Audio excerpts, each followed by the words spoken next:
Hi everyone, welcome to Research. My name's Adriana and I am not an agent.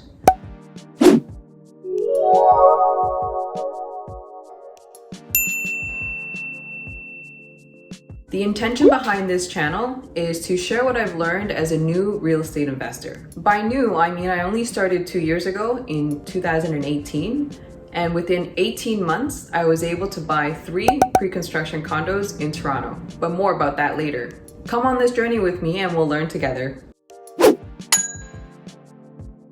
At a macro level, Toronto and Vancouver continue to be 2 of the best cities to invest in Canada in terms of return on investment. And that's because land is a commodity. And when it's particularly scarce, the rate of appreciation is higher. In Toronto and the surrounding area, we're also restricted in a sense because of this green belt, which is land use legislation that prevents development from entering the green belt. And so in Toronto and the surrounding area, we are defined and restricted in this sense. Now, this doesn't mean that other cities aren't great investments. It just depends on your goals and your timing. I don't have any experience in the Vancouver market yet, so this series will focus on lessons learned from the Toronto market. It's not perfect, but Toronto and the surrounding areas are still a very desirable place to live for a variety of reasons, including socioeconomic factors, diversity, schools, job opportunities, and overall quality of life. In March 2018, I walked into a presentation center and purchased my first pre-construction condominium in the Humber Bay Shores area. That was a mistake. The investment wasn't a mistake, but the timing was. What I learned is that there's actually 4 stages of sales when it comes to pre-construction condominiums.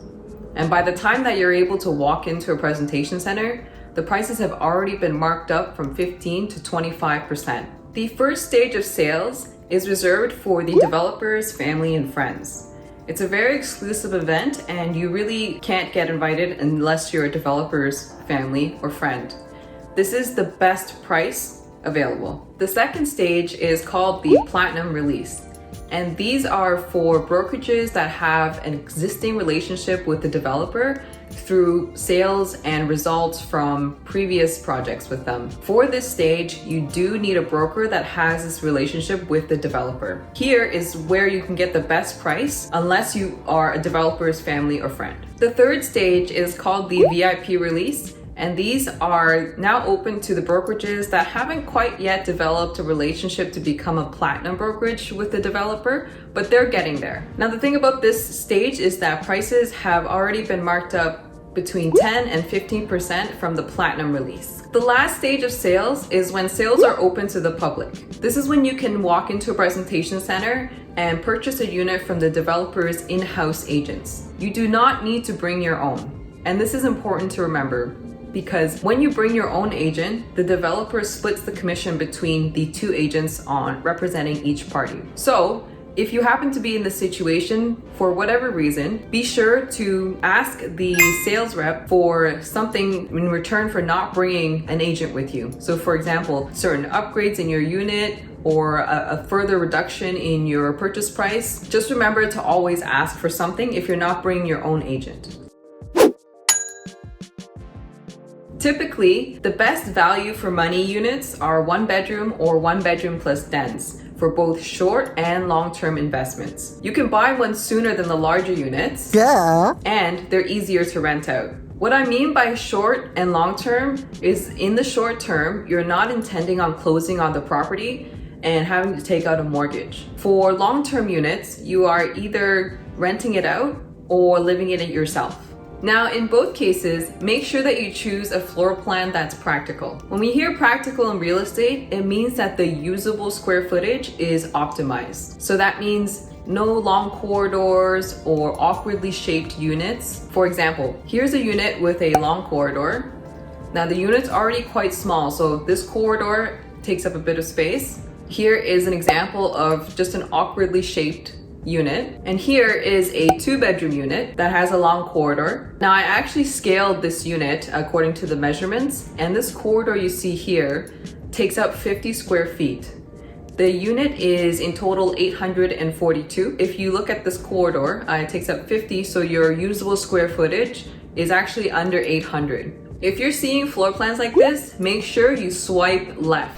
As someone who's rented for almost 9 years, I really come to appreciate every square foot that I can make use of and the layout that's really practical. It really impacts your quality of life. My first purchase was in a 56-story tower in South Etobicoke. These were the 2 units that I ended up shortlisting, and they're both 1 bedroom plus dens. This one is on the 35th floor facing north for $530,900. This one is on the 5th floor facing east, and it was going for $485,900. Now at first glance, they both look pretty comparable.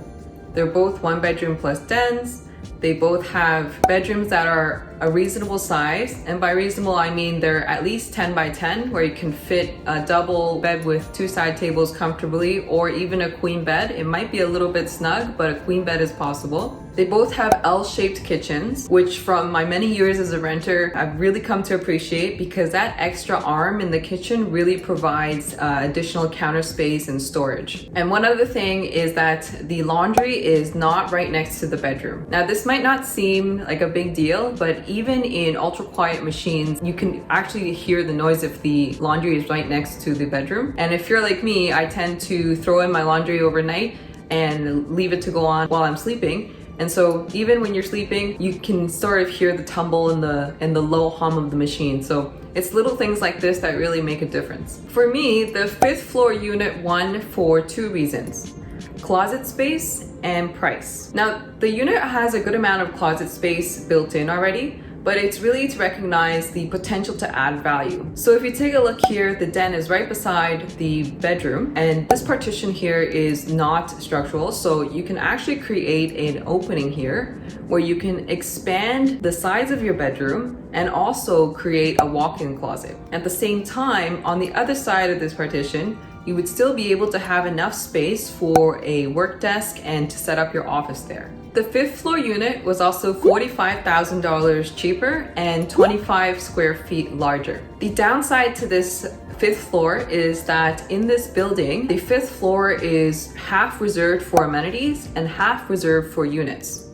So it depends on what type of amenity is going to be on the 5th floor, but there could potentially be a lot of foot traffic, which would be a little bit more noisy outside your door. So be sure to keep these things in mind when you look at floor plates. If you're in high school or college or trade school or university and you're searching for these types of topics on YouTube, good on you. Yeah! Seriously. I really wish I had been smarter with my money when I was younger so that I could plan out these types of investments better and potentially get into the market sooner. I wasn't able to make my first investment until I was 30, and knowing what I know now, I definitely would have adjusted things in my life to be able to invest sooner. Pre-construction is a great way to get into the real estate market because it's cheaper than houses and the way that the deposit structure is set up. Now, pre-COVID, we find that developers usually ask for 15% of the purchase price to be paid within the first year at different intervals. So let's walk through the unit that I bought, which was $485,900. This would mean that within the first year, I would have to provide $75,000 as part of the deposit. And then this last installment here, I had over 18 months to make the payment. So 2 years ago, I definitely wasn't in a position to be able to make this payment on my own. And so I thought, well, what if I could share it or split it with someone that I trust? So I ended up dragging my older brother into this, bless his heart. And so this type of arrangement is what we call equity sharing. So we would both enter into an agreement to make half the payments at the defined intervals, and I would only own half and he would own half. In the final solution where you sell the investment, you would only have half the profits. But still, it's more manageable to be able to make the payments in this way. I will make a future video about what you should have in place and get into the nitty-gritty of equity sharing. But for now, this is definitely a great approach and it's worked well for me. So if you have any siblings or close friends, cousins, people that you know and you trust, keep those people in mind and definitely plant the seed early. These things take time and you want to be able to plan ahead. The first one is always the hardest, but once you're through, it really will be able to pave the way for you to work on the rest of your empire. Okay, so that has been my experience so far. Stay tuned for more videos, and don't forget to hit the subscribe button if you found this interesting or informative. There will be other videos where we talk about a variety of topics, so hope to see you then. Thanks for tuning in.